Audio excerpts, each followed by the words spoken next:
got this email from a friend, and I have, this is actually a parent emailing about her daughter's constant drama with her friends.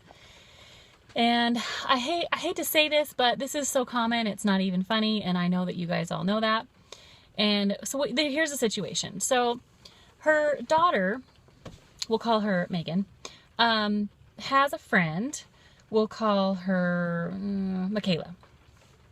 So Megan met Michaela in 7th grade, and Megan is not a dramatic girl. She really didn't have a lot of drama in her life until Michaela showed up. And it goes back and forth where Megan will do something that Michaela doesn't think is, I guess, appropriate in her mind, whether she dates a person that Michaela, quote, doesn't approve of. And they have a blow up. And Megan will come to school, and all of a sudden, Michaela is not her friend anymore. And this goes back and forth. And Megan ends up going to her and saying, you know, what's the deal? Like, I don't understand why we're not friends anymore. And Michaela says things to her like, you know, have a nice life. And she's just not very nice. So the mom is concerned because they are at the end of their freshman year, and this has been going on for all of 7th grade, all of 8th grade, and all of 9th grade. So I know you girls have this stuff going on in your life, and it looks a little different, but it's pretty much the same thing. And the mom wants to know, how can her daughter, I guess, deal with the drama, or what should she do, basically? So I'm a horse person, and my girls always laugh at me because I'm constantly giving horseisms. I really try to not do that on video because many of you are not horse people and you would not understand, but this one is pretty easy to understand. So let's say that you are riding a horse and he bucks you off, and you land pretty hard and it hurts. You don't really break anything, but the next day and the next week or so, you're pretty sore. And then the next time you get on the horse, he bucks you off again. And you land pretty hard and you don't really break anything, but you're pretty sore for a couple weeks. The next time you ride this horse, he bucks you off again. This time you land even harder and you're sore for about 3 weeks. Do you see where I'm going with this? The more you let a person in that inner circle, that heart of yours, the more damage that they can cause.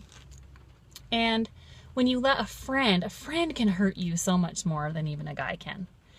And you can forgive her, but you can also be smart. Kind of like you can be smart enough not to get on a horse that bucks you off, right? Unless you're a trainer and you want to work through that, which most people don't want to deal with that.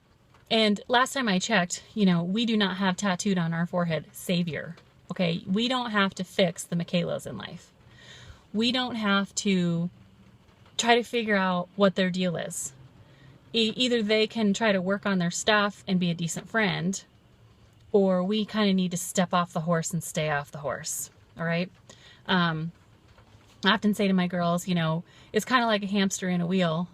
When it's not working anymore, you really need to get out of the wheel, right? You just need to get away. And sometimes that means that you need to have a conversation with the Michaelas of the world and say, hey, listen, you don't run my life. Okay, I make my decisions, and you can either be my friend through thick and thin, or we cannot be friends, and I'll still love you, and you know, we'll still be good acquaintances, but this constant drama is really hard on me, and it hurts, and the more it happens, it hurts even more, and it's just not a good relationship for me. It's toxic. So that is how to handle consistent drama. And the key to look for is patterns, okay? I always say look for patterns. All of us can behave horribly on any given day. It's the patterns that matter, okay? Like the horse constantly bucking you off, right? That's a problem. The friend who is constantly having way too big of an opinion about what you're doing with your life, that's a little abusive, okay? So if that was a boy that was doing that, we would be going bling, bling, bling, big red flag. Why should it be any different when the person is a girl and she's your friend? Do you get what I'm saying? Super important to choose good people to be in your inner circle. So this girl, Michaela, she needs to be bumped way out. You need to bump her out to acquaintance. Does that make sense? So now you're going to have to start diversifying your friend group, which I think is smart to begin with, so that when you have a Michaela problem, that you can just kind of gracefully step away and graduate into other friend groups so that this isn't so traumatic.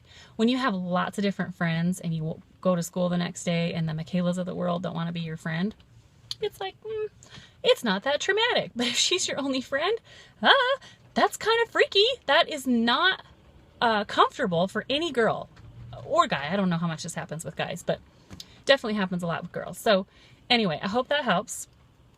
If you like it, give it the thumbs up down there. And on that website, I have a list of traits of what emotionally safe people look like. That can apply to guys and girls. Abusive patterns of people, those are really good things to know. They apply to everybody. So take a look at that if you're curious. And love to you all. I'll see you next time.